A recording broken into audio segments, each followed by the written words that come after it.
All right, Louise, we're Yeah, live. great.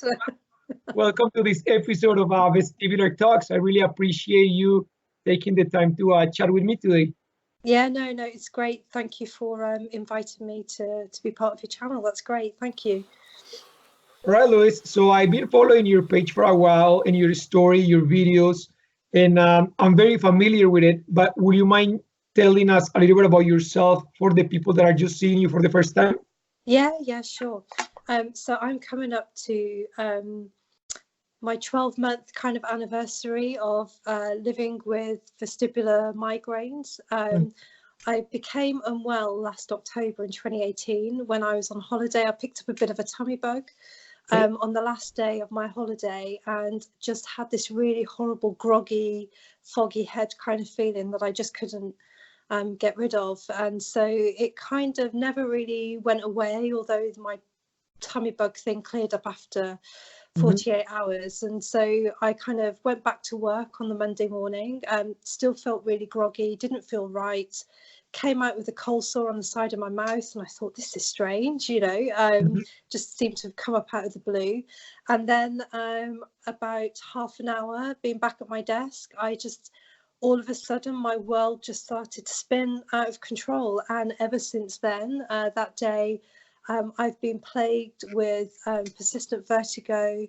dizziness, and I have this continuous nerve pain in the back of my Oh, head and neck. So yes.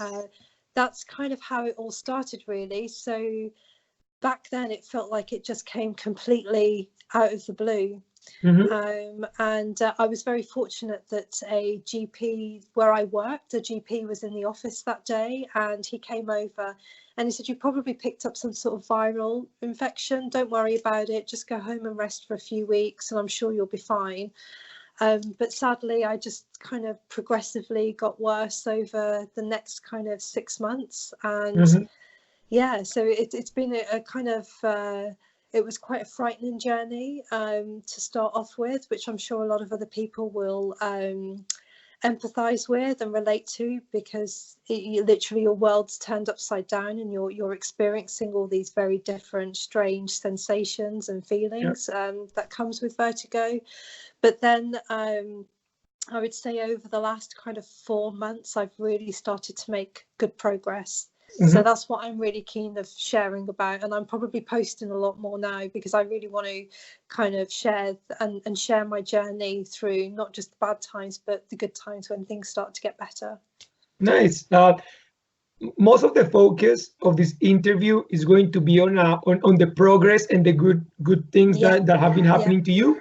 But just to create a little bit of background history, we're gonna have to talk about a little bit the beginning, like the symptoms, everything that you yeah, mentioned, yeah, and it's very interesting how it happens in a very similar way for everybody that suffers from this condition. It's yeah, it's funny because doctors say it's not necessarily viral. They say mostly people that have vestibular migraines are most likely born with it or they develop them through the years yes, slowly yes, with progression. yeah, But it's so interesting how the time that they actually hit, it feels like it's out of the blue because it's not like you start to feel symptom by symptom slowly throughout months, throughout years. It's like one day just bam, yeah, like a whole wall of bricks hits you in the face. So I can understand how overwhelming and scary it must have been for you to be at work, especially and just feel all those symptoms at once. So yes. when that happened to you, how long did it take for somebody to actually say this is vestibular migraines? So I think for me, it took 2.5 months. Okay. And I'm in the UK, and so we have the NHS, and the GP is the gateway to getting access to the specialist consultants that you need. Mm-hmm. And I think with my journey to getting the diagnosis, I think I'm quite unique where I got diagnosed so early on in my Yeah, fairly illness, quickly. Yeah. because a lot of people that reach out to me have suffered for years before they really get to the bottom of what's causing it. So I count myself lucky in that way. But I had several trips to my GP, who've kept telling me it was labyrinthitis, and then after 3 weeks when it wasn't seen any improvement. They told me I was stressed and suffering with anxiety, and of course I was very upset by that. But my symptoms progressed to a level that they were starting to get concerned, because I was always saying I've got a stiff neck and I've got pain in the back of my head. So of course they were concerned then perhaps this could be meningitis. So I was referred to A&E, and I think I ended up going there twice in 1 week. And I think the second time that I went, the A&E doctor felt so sorry for me, and she wasn't going to let me go until I had an appointment secured, and an urgent emergency appointment secured with an ENT consultant the following week. So I think I was just very, very lucky, because my GP wasn't really accepting that this was anything physiological. It was all psychological. So I'm really, really grateful to that E&E doctor. And so I went to the ENT hospital that's in central London. It was my local hospital for an ENT consultant. So again, incredibly lucky to have that on my doorstep. And I went and had a series of tests with an audiologist. And she said, it's nothing. She said, there's definitely balance issues, that you're definitely expressing problems with vertigo, but this isn't being caused by your inner ear, or it's nothing to do with your ear. So I'm going to refer you to a neurotologist. And they have neurologists based within that hospital that just specialise in dealing with patients that suffer with vertigo and balance problems caused by the brain. And so she said, I'm going to get you an urgent referral, because I can see that you're in a lot of distress. So I was like, that's fantastic. So again, I went back to the hospital the next week, and I seen a doctor, and he did several tests. So I had to do a horrible test where I was sitting in a chair and they spun me round and they checked the nystagmus, and that was the only time that the nystagmus kind of presented when the lights are switched off. So he could tell that my brain was already trying to correct itself by over relying on my vision to support my balance. So he kind of explained to me, whilst I'm in supermarkets and I get really overwhelmed and I lose my balance, that's why, because there's too much visual stimulation. So that was a real relief to think somebody understands what I'm going through and I'm not going mad. So he did that, and then he got me to kind of march on the spot with my eyes closed, and I thought I was just doing that on the spot. And when I opened up my eyes, I had kind of veered off to the right, and I'd turned around quite a lot and moved a lot more forward, when actually I hadn't thought I moved at all. So he kind of, those were the things that confirmed that it was I definitely had vestibular neuronitis, and that it was probably still a viral problem at that point, but also diagnosed a vestibular migraines because of the light sensitivity, the noise sensitivity, the pain that I was getting. And there's also a strong history of migraines. Like, my dad suffered migraines when he was in his 30s, and then they kind of went away. And his mom, so my gran, she also suffered with migraines, and then later in life suffered with vertigo. So there was a strong hereditary link there. So from that's how I got the diagnosis of vestibular migraines. But prior to this, do you experience headaches quite often, or not really? Just like the normal every now and then headache?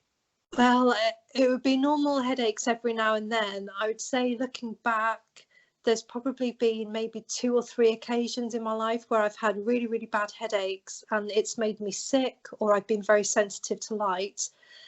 So I think, knowing what I know now about migraines and reflecting back, they were probably migraines that I was experiencing at that time. I've always kind of suffered with motion sickness, travel sickness. I've never been one for like fairground rides, and that's quite common apparently for people that have kind of very sensitive vestibular systems. That's kind of very common apparently. So yeah, I also had this thing where I would, every time I'd get a cold over like the last 10 years, I would get sinusitis. And that was starting to happen about 3 or 4 times a year. And I kept going back to my GP saying, I keep getting sinusitis. This is crazy, like pressure all around my eyes and feeling congested. And subsequently, kind of having discussions with my consultant, he also said that was probably migraine. Sign of migraine, and not necessarily sinusitis.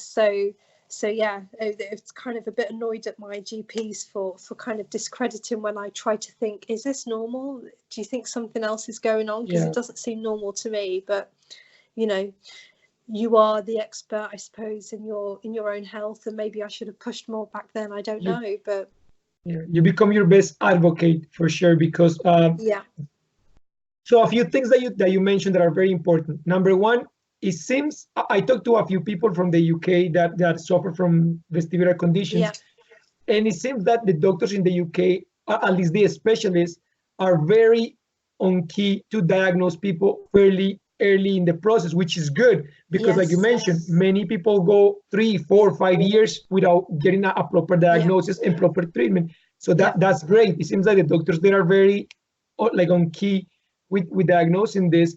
Number two thing that you mentioned is the frustration when you go to a general practitioner doctor and they say, "Oh, it's just stress or you're just anxious." They can't just brush that off like that, because no, no, they did the same to me here in Canada. And I was never a stressed out person before this. I was never really an anxious person. But the doctor said to me, "No, I think you're stressed out." I'm like, "I am stressed out and yes, anxious because of this." yeah, I wasn't before, but because of this and not getting any yes, answers, yeah, it's how I'm feeling so frustrated. So I completely relate to what you're saying, and I know many people with yeah, that same frustration, and it's unfortunate that there is not enough awareness in the medical no, field to help. no, absolutely. And I think so many other people have kind of contacted me separately to just echoing the same thing. And I think there really needs to be awareness and education done at a professional level, from from specialists to general care practitioners, to recognize the difference between illnesses that create a fight or flight response, and that kind of, it's very hard for you not to react to that if you don't really fully understand and you don't educate yourself with what's actually happening in the brainstem to cause Yeah. that. And I think they need to realize that there are, over 300 different types of conditions that cause vertigo and dizziness, where Yes. it kicks off an automatic fight or flight system. Yes. So to say to somebody that anxiety is kind of causing this, it's just really like it's just not, it's putting a wet plaster, it's putting a wet plaster on a problem. It's not dealing with the root cause of it, and it's just, it's so frustrating. But I think there really needs to be that awareness raised from professionals, peer-to-peer kind of education that needs to Yes. go on. Yes. Something else that you mentioned is the neck pain and the back of the head pressure. I experienced that as well. And at the beginning, doctors assumed it was meningitis as well. Eventually, I started thinking myself, no, maybe I have a cervical issue. Maybe I have like something going on with my actual spine, or my discs are not aligned. So I started doing a lot of chiropractor, acupuncture, all those Yeah, therapies, trying to find relief.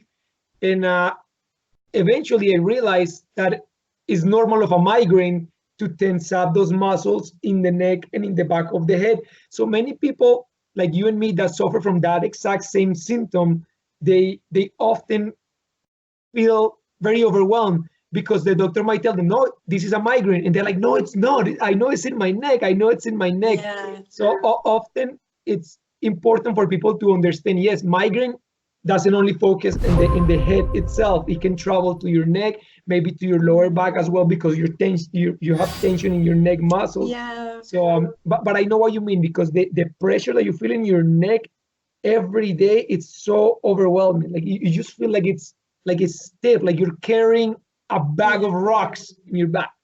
Yeah, and also like I completely relate to everything you're saying. And I think it's also just the very thought of when you have persistent vertigo and you just have that persistent false sensation of movement, and you're trying to keep yourself balanced, you're going to tense to keep Yes. yourself balanced. So I think there is that as well, and it then becomes that vicious circle. Yes. Yes. I haven't found anybody. I've been for massage, acupuncture, I've also been to craniosacral therapy, Yeah. very gentle form, but I haven't really found anybody yet that has managed to kind of give me that relief from that. And it's only now, since the medication that I'm on and the background vertigo is starting to subside, that's just starting to subside too. So it's very much, for me, So I feel relate. it's very much linked into that. Yeah. And it's so interesting that you mentioned now medication. Do you mind me asking what kind of medication you're taking? Yeah, so I take Pazotifen. Okay. It's an antihistamine. I'm not sure of what the brand name is, but that's the chemical name for it. So, Okay. and it's I've been on it for about 3.5 months, and it's definitely helping with some of the background vertigo. It's improving my quality of life from that perspective, but it's not necessarily protecting me from the typical triggers. So busy environments, noisy places, you know, I get exhausted very quickly, you know, those sorts of things. It's not protecting me from those classic triggers, but it's certainly helping the background vertigo and really dampening that down. And I notice that more at night when I'm sleeping and I'm lying in bed. Where before, and when this first started, I used to feel like I was lying on a slope, you know, my whole sense of perception just completely gone, and that I'd be rocking and spinning, and that's all just really dampened down. And now I do feel like I'm lying on a level surface. So I know it's definitely doing something, but I don't think it's the full answer for me just yet. So that's the next conversation that I'm going to be having with my consultant, saying, what else can I do in combination with this to see, can it bring me to the next level? That little extra jump. Yeah. And it's not funny, but it's so interesting how the feelings you describe are so, for somebody that is not experiencing this, they can be like, I don't get it, like that sounds crazy. But for somebody like myself that I experienced it, it's funny how you can relate to someone, because same thing for me at the beginning. It was almost impossible to lay down to sleep because I felt like the bed was rocking me side to side, or I felt like I was in an incline, like almost like it was tilted. And I will get up and I'm like, why do I feel like I'm tilting to one side? And I'll try to push myself to the other side, and it's still I will feel like I was tilting to this side. So it's curious how for us we can completely understand what that means, but for somebody that doesn't experience it, they are like, I don't get it, like I don't find how to relate to that. I think the only way people can relate to it is when you kind of say to them, just think about the time you've had too many drinks and you've lost control, you find it very difficult to string a sentence together, you're stumbling around and then the room spins. That's exactly what it is, but you're stone cold sober. You know, that's the only way they kind of relate to it, and they kind of laugh about it, and then they kind of get it. But then, you know, I'm thinking, but it's a little bit more serious than that. But you know, that's the only way I can get people to relate to it. Louise, now let's talk a little bit about healing process. I've learned since this started happening to me, I was very eager to beat it. I was like, I need to overcome this. I need to destroy it. And I was obsessing with focusing, learning, and trying to like find a way to get rid of it completely. That didn't work out so well. So I learned 4 steps that have helped me out. Number 1 is compassion with myself and with others, because I was judging myself a lot. I'm like, why me? Why? What did I do that I deserve this? Why? So compassion was one. Patience was the second one. I learned that this is not gonna go away from one day to the next. This is like a process that takes time. That slowly you gotta improve slowly and be patient with yourself. Also, I learned love, because judging myself and criticizing myself all the time was bringing me down and making me very, very sad and depressed. And I didn't want to be that person anymore. So I started to learn how to love myself and discipline, because I learned that doing the VRT exercises, all the other therapies, vision therapy, proper eating, meditation, if you do them consistently, you start to see progress little by little. So following your page, I noticed that you do a lot of things to help you out, and you've been improving quite a bit.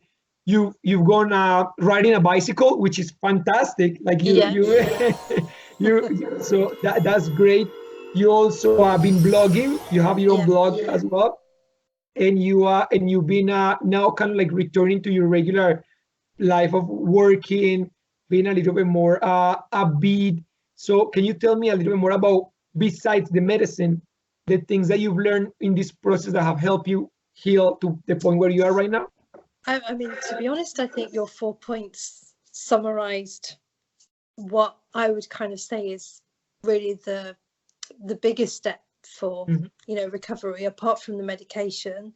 Yeah, definitely being compassionate with yourself. I think that's the biggest thing, and learning to, you've got to do things on your terms. You know what your kind of limits are right now, and I think it's about kind of having peace with yourself with what your limits are right now, and not accepting that this is me forever. This is just right now, and if I just stay within my limits, and then gradually they will, my limits will expand and they'll grow, and you'll gradually take on more things. And I think that's been a really kind of key thing for me, because I was exactly like you, I'm going to beat this. I mean, when I first did my vlog, I just thought, and I think it was, I don't know if it was the way that it was explained to me about my diagnosis, but I thought I had a virus, I had vestibular neuritis, and as soon as my vestibular nerve healed, I was going to be better and I'd be back to my normal self.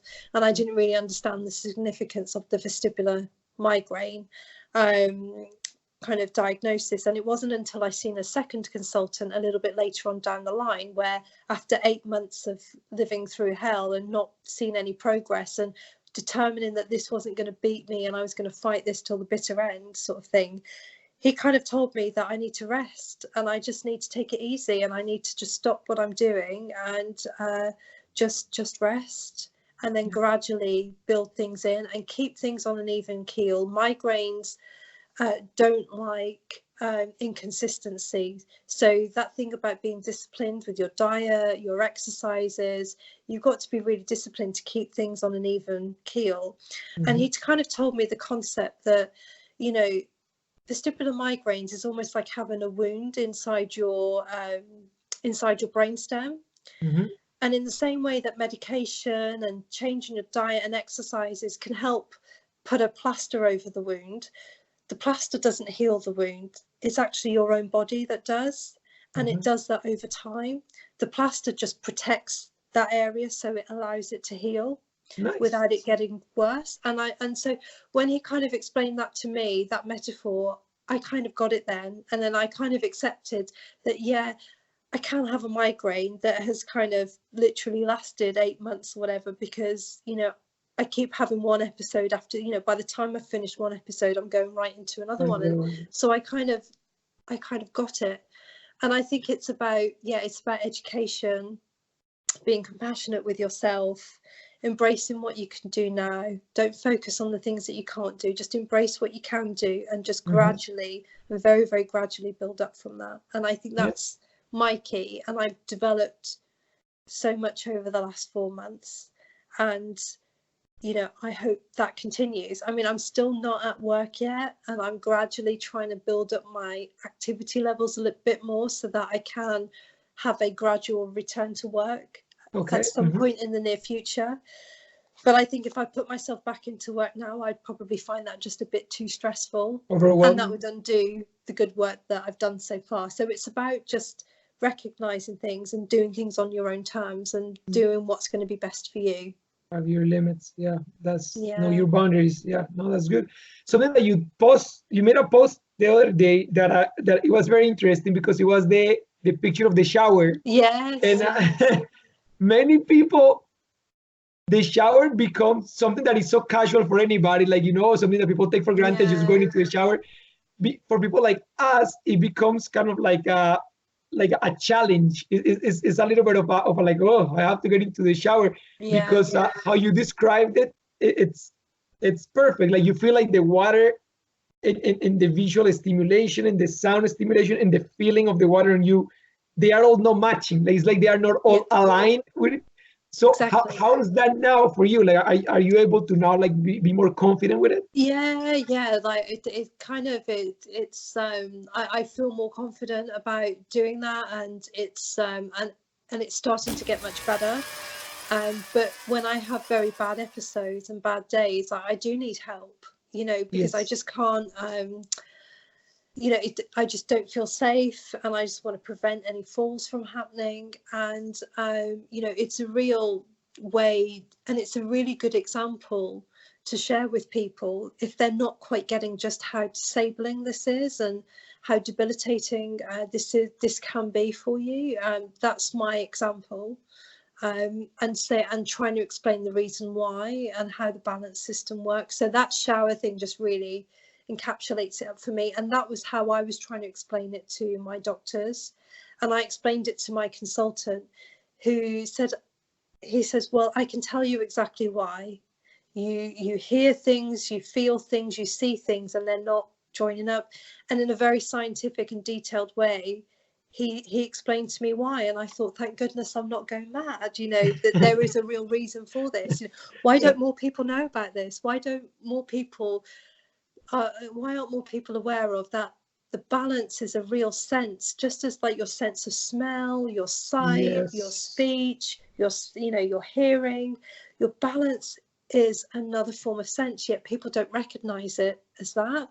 But it definitely is, because when it goes and it's you know, compromised in some way, it's totally disabling. You cannot function normally. You know, it takes a Yeah. lot, or there's a lot of adjustments that need to be made to help you function normally. So yeah, but that's my way of describing how the balance system works and how disabling it can be. And it's just, when I put posts out like that, it's reassuring that I'm not the only one that's going through this. Although it's really sad that we have to suffer with this, Yes. you get comfort speaking to other people I and can hearing from relate. other people that Yeah. experience the same things as you. Yeah. Louise, earlier this week, on Monday, I went to a conference for traumatic brain injury and Yeah. persistent concussion syndrome. So these are people that have had accidents or have had traumatic experiences that affected or actually physically hit their head and affected their brain.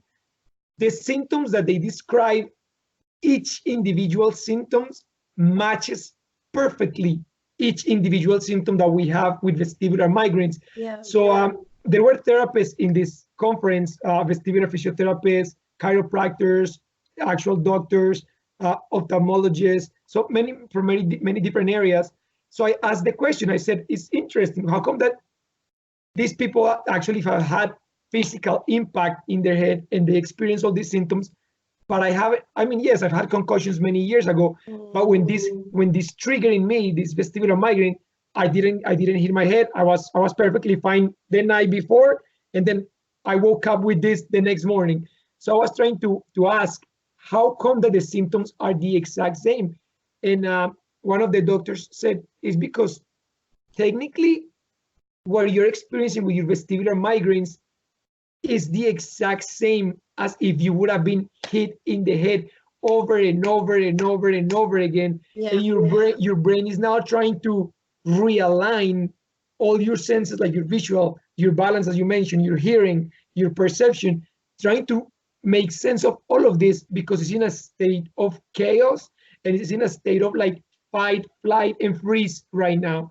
So he's like, don't feel he's like, many doctors don't feel that migraines or vestibular migraines deserve the priority that they deserve. Like many doctors don't acknowledge it as a priority, but this doctor said you and the symptoms that you experience and the treatment that you need is basically the exact same as a traumatic brain injury. So that shows right there how serious our condition can be. Like many people is like, oh, it's just a migraine, it's a headache. No, it's not. Like it No. involves so much more than that.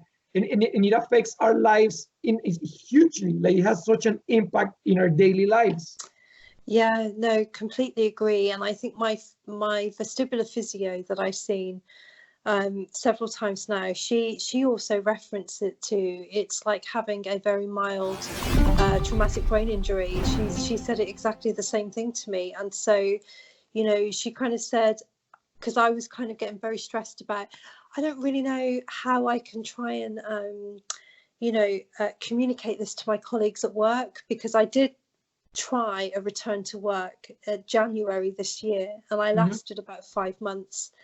And that was a very, very difficult time for me. And so that was the only way that I could describe it. I didn't call it vestibular migraines. I said, I've had a virus and it's created, it's resulted in a mild traumatic brain injury. And it's just causing me daily symptoms now. And I'm trying to recover from it, because I couldn't really say the word migraine, even though I work in healthcare.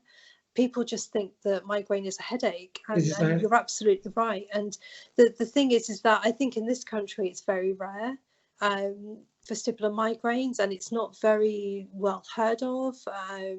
There's no kind of charity that focuses on vestibular migraines, so there's kind of a real gap kind of in knowledge. So I think the term migraine, will just think, oh, it's a headache, or she gets headaches, and so that's why I don't really use it when trying to communicate if I'm having challenges in that work environment, and I describe it as a mild traumatic brain injury, and people sit back then and they kind of take it seriously.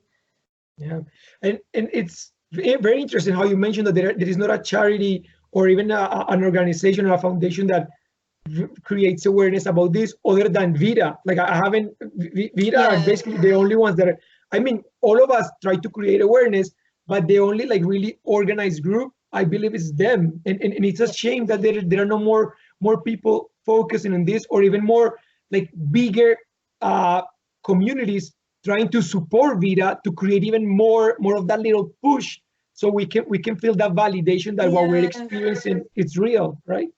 I completely agree, and I think I can certainly speak about the UK. There seems to be a real lack of data out there in terms of the prevalence of vestibular migraines. So I think without that kind of data, it's quite hard to get the attention of policymakers and the healthcare system to try to have a bit of a step change in terms of how they approach the management of this. And I'm not quite sure generally if migraines are well managed, you know, on the NHS within this country, and are there kind of, you know, the NHS is so under-resourced at the moment, and it's under a lot of strain and pressure. And with migraines, they are very, very complex to treat and manage. And so I think I think it's a bit of a postcode lottery here in terms of, do you have access to locally to you a good migraine clinic or a migraine centre, and so it's just and so a lack of charity, I guess, is not helpful in that respect, because they would be there, you know, kind of campaigning and campaigning policymakers and the healthcare to kind of change and shine more light on it. So it is really hard. So I think that's why it's important that we do what we do in terms of trying to spread awareness positively, connect with other people that that kind of are going through this, but try and do it in a more positive way and focus more on the positives. Because I think when I was first diagnosed with this, what I really wanted to hear was from other people that they've been through what I've been through, and you're going to be okay. And you know, and as soon as I got that message from, you know, a few people on Instagram that reached out to me, I just started to feel like, yeah, I'm, you know, I've got this. I'm gonna be good. There's life after this, you know. Yeah. When you mentioned that we don't have enough data about it, about the condition, I created a survey. It's a small survey. I don't know if you've seen it yet. I'm getting extremely interesting results. Some of them are something that is already known, and is the fact that women apparently are more vulnerable or more prone to this condition than men are. So I'm interested in to know why that will be. I also, in the survey, I asked questions about like blood type, to see maybe certain blood types are more prone or vulnerable to this type of condition. I asked questions. I'll send it to you later to see if you can take a look at it. And later this week, I'll post the results online so people can see what I'm learning from it. the questions are fairly general, so I'm not really going into detail, focusing more, but this is just the first survey to kind of like get an idea of who and why are we suffering from this, right? Yeah. I think that's a good idea to kind of just do a bit of a temperature check to see, is there anything that's interesting that comes out of that? Yeah, I'd be really interested to see that. Yeah. Louise, what does the future hold for you now? What do you think is in your future plans? Well, I think it's definitely changed my perspective, having this, and that's the one thing that I'm really grateful and thankful to it for. I think what the future holds for me, I'm definitely going to in the very near future, I'm going to get myself back to work and continue my career and kind of progress that way. But I kind of feel like there's definitely more to life than the rat race. I live in central London and I've been here for 10 plus years, and I think there's more to life than living in a rat race. And I think, I might look to retrain in something else that will give me a bit of a better quality of life, perhaps move abroad somewhere. I'm really starting to kind of have all of these quite exciting thoughts in my mind about where's this going to take me, and hopefully something very positive will come out of this. Yes. But yeah, I think the very near future will be getting myself back to work and doing the job that I love to do, and then eventually taking a step back and having a bit more of a quieter, slower pace of life somewhere. Nice. in a nice warm country in Europe somewhere, perhaps. Yeah, nice. That'd be really nice. Yes. Louise, before we finish the interview, what word of advice would you like to give to people suffering from any chronic illness, and they are maybe in those dark stages where they feel there is no hope, that there is no light at the end of that tunnel? Like, what would you like to tell them in order to maybe encourage them a little bit? God, that's quite a big question, but I think my advice will be make sure that there's somebody that you can talk to, that you can kind of trust in. Having that is really, really important. Being isolated makes these feelings a whole lot worse. So it's really, really important to surround yourself. You don't have to have a big group of people, but maybe just like one or two friends, that you can really confide in, is really, really important. Be compassionate with yourself, and that will take a while to get the hang of. It took me a long time. I'm a very, very self-critical person normally, and it's taken me a long time to do that. And just have faith that things will get better. Yes, thank you. Would you like to invite everybody to follow you on your social media and also follow your blog as well, so they can read your story? Yes. So I have an account on Instagram just called @Vestibular Migraine. Very original, I know, but I couldn't think of anything else at the time. And then I have a YouTube channel called Vestibular Vlog, and that's more of a journal, and I try to share hints and tips on there about kind of some of the practical advice. So if you're going for an MRI scan and you have vertigo, I've got some hints and tips on, how you can kind of feel kind of safe and stable while that's happening, and getting the most out of your GP appointment. So I try to give practical tips on there, and I think as I'm now getting out and about more, I'll certainly be doing more videos on more kind of practical sort of based stuff, because I think that's helpful. Thank you. And your blog, the post to your blog is what is it called? I don't know. The link is in your Instagram, like, right? Yes, the link is in the link is in my Instagram. I think it's just I think it's vestibularmigraine.blogspot.com, but the link is in my Instagram. Yeah, and I'm slowly starting to blog a little bit more as I start to build up some resilience to spending more time on the computer. So I'll be blogging more regularly in the future. And I really like your blog because you talk in one of your stories in your blog, you talk about the supplements and things that are helping you. Yes. So I know many people can benefit from that. If they read it, they can maybe follow that path as well to find some relief. Yes, absolutely. Yeah, it's again more practical advice. Yeah. All right, Louise. Well, thank you very much. It's been a pleasure talking to you. And then I hope we can keep in touch. And yeah, I'm really excited to keep following your story and see how you keep improving each day. Yes, and likewise too. Thank you very much. All right, bye. Take care. Thank you. Bye.